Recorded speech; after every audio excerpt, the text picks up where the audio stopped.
Assalamualaikum warahmatullahi wabarakatuh. Perkenalkan, nama saya Galuhisti Nurfadilah dengan NIM 2004691 dari Program Studi Teknik Logistik akan memaparkan materi mengenai pengelolaan dan pemanfaatan harta. Materi ini sangat penting karena kehidupan manusia tidak akan terpisah dari persoalan harta. Oleh karena itu, masalah harta menjadi salah satu masalah penting yang menjadi perhatian Islam. Yang pertama, ada penghormatan terhadap hak dan kepemilikan. Menurut istilah, hak adalah sesuatu kekhususan yang dengannya syarak menetapkan kewenangan. Hak ini dibagi menjadi dua bagian, yaitu hak terhadap harta, dan yang kedua ada hak terhadap bukan harta. Selanjutnya ada kepemilikan. Kepemilikan adalah kekhususan seorang pemilik terhadap sesuatu untuk dimanfaatkan selama tidak ada larangan syar'i. Kepemilikan dalam Islam secara umum dibagi menjadi tiga, yaitu kepemilikan individu, kepemilikan umum atau masyarakat, dan kepemilikan negara. Kepemilikan individu atau pribadi, maksudnya Islam memperbolehkan individu menguasai dan memiliki harta benda dan membenarkan pemilikan semua jenis harta benda yang diperoleh secara halal.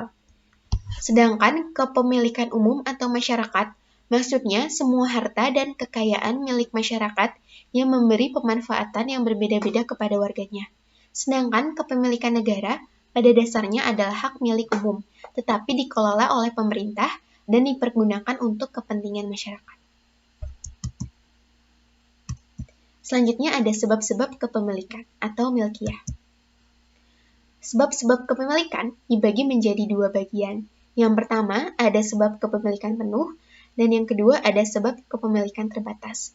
Untuk sebab kepemilikan penuh, ini terdiri dari mengambil harta mubah, hasil dari milik sendiri, dengan jalan pusaka, dan dengan pemindahan hak dari perjanjian.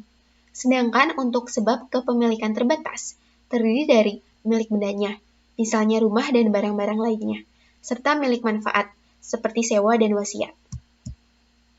Selanjutnya ada cara memperoleh harta.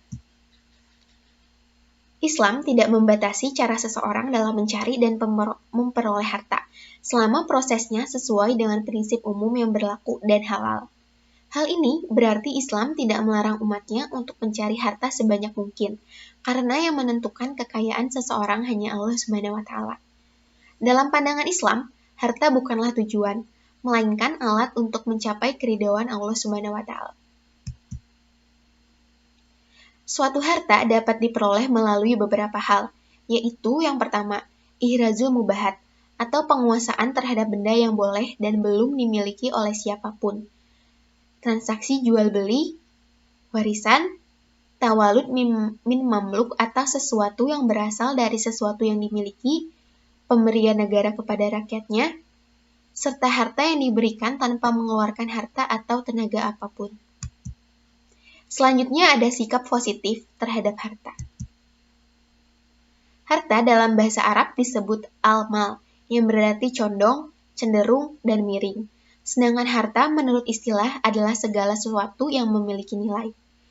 Harta yang manusia miliki merupakan titipan dari Allah SWT dan akan diminta pertanggungjawabannya.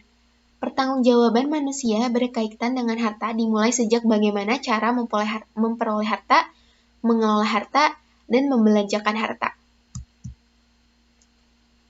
Etika membelanjakan harta yaitu yang pertama, menggunakan harta secukupnya, yang kedua tidak berbuat mubazir, yang ketiga tidak menghambur-hamburkan harta atau boros, yang keempat kewajiban membelanjakan harta, yang kelima membelanjakan harta untuk kebaikan, yang keenam menghindari pembelanjaan untuk barang mewah, yang ketujuh menghindari pembelanjaan yang tidak disyariatkan, dan yang kedelapan bersikap tengah-tengah dalam pembelanjaan.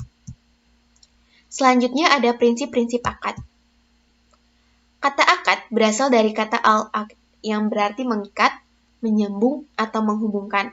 Sedangkan menurut istilah, akad adalah pertemuan antara ijab yang muncul dari satu pihak dengan qabul dari pihak lain, yang menimbulkan akibat hukum pada objek akad. Rukun-rukun akad terdiri dari yang pertama, akad atau orang yang berakad, mauqut alaih atau sesuatu yang diakadkan, syigat akad atau ijab qabul, dua pihak atau lebih yang saling terkait dengan akad, serta sesuatu yang diikat dengan akad, yakni barang yang dijual dengan akad jual beli. Selanjutnya, ada syarat akad yang harus dipenuhi agar sah. Yang pertama, barang yang diperjualbelikan harus suci. Yang kedua, barang yang diperjualbelikan harus bisa digunakan dengan cara disyariatkan. Yang ketiga, komoditi harus bisa diserah terima. Yang keempat, barang yang dijual harus merupakan milik sempurna dari yang melakukan penjualan. Dan yang terakhir, harus diketahui wujudnya. Yang keenam, ada macam-macam akad. Akad menurut tujuannya dibagi menjadi dua bagian, yaitu yang pertama ada akad tabaru dan yang kedua ada akad tijari. Akad tabaru yaitu akad nirlaba atau non-profit transaction yang dimaksudkan untuk menolong dan murni semata-mata karena mengharapkan ridho dan pahala dari Allah Subhanahu wa Ta'ala. Sedangkan akad tijari adalah akad yang dimaksudkan untuk mencari dan mendapatkan keuntungan atau profit transaction, di mana rukun dan syariat telah terpenuhi sebelumnya. Sedangkan menurut keabsahannya, akad ini dibagi menjadi 3 bagian. Yang pertama ada akad syahih atau valid contract.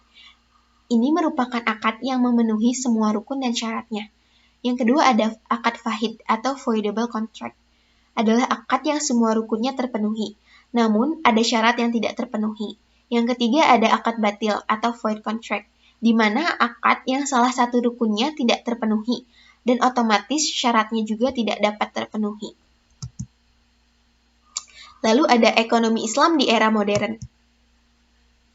Sistem ekonomi Islam adalah sekumpulan dasar-dasar umum ekonomi yang disimpulkan dari Al-Quran dan Sunnah, dan merupakan bangunan perekonomian yang didirikan atas landasan-landasan dasar tersebut, yang sesuai dengan kondisi sosial dan budaya.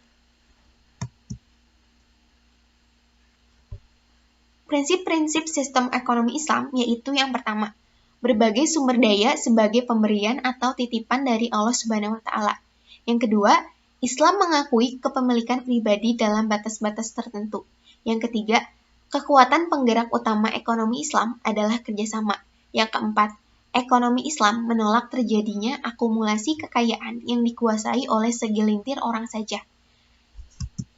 Yang kelima, ekonomi Islam menjamin pemilikan masyarakat dan penggunaannya direncanakan untuk kepentingan banyak orang.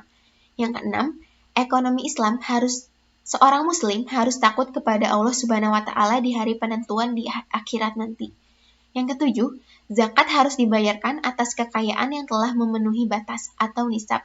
Dan yang terakhir, Islam melarang riba dalam segala bentuk. Selanjutnya ada ciri-ciri ekonomi Islam. Yang pertama, akidah sebagai substansi atau inti yang menggerakkan dan mengerahkan kegiatan ekonomi. Yang kedua, syariah sebagai batasan untuk memformulasi keputusan ekonomi. Dan yang terakhir, akhlak berfungsi sebagai parameter dalam proses optimalisasi kegiatan ekonomi. Selanjutnya ada ragam transaksi Islam di era modern. Yang pertama ada transaksi perbankan. Bank syariah sebagai transaksi perbankan Islam di era modern mendasarkan keuntungannya dari imbalan, baik berupa jasa atau fee-based income, maupun markup atau profit margin, serta bagi hasil, loss and profit sharing. Selanjutnya ada transaksi asuransi. Asuransi syariah bertujuan untuk saling tolong-menolong atau ta'awuni. Kepemilikan dana pada asuransi syariah merupakan hak peserta, sedangkan perusahaan hanya sebagai pemegang amanah untuk mengelolanya. Dan yang terakhir ada transaksi pasar modal. Pasar modal adalah tempat di mana modal diperdagangkan antara pihak yang memiliki kelebihan modal atau investor dengan orang yang memerlukan modal untuk mengembangkan investasi. Di Indonesia, pasar modal syariah sebagai model transaksi pasar modal Islam sudah diresmikan pada 14 Maret tahun 2003. Dalam kandungan isinya, pasar modal syariah sama dengan pasar modal konvensional. Namun, ada beberapa peraturan syariah yang harus dipatuhi. Sekiranya cukup sampai sini materi yang dapat saya sampaikan. Mohon maaf apabila ada kekurangan maupun kesalahan dalam cara menyampaikan materi dan materi yang saya sampaikan. Terima kasih atas perhatiannya. Wassalamualaikum warahmatullahi wabarakatuh.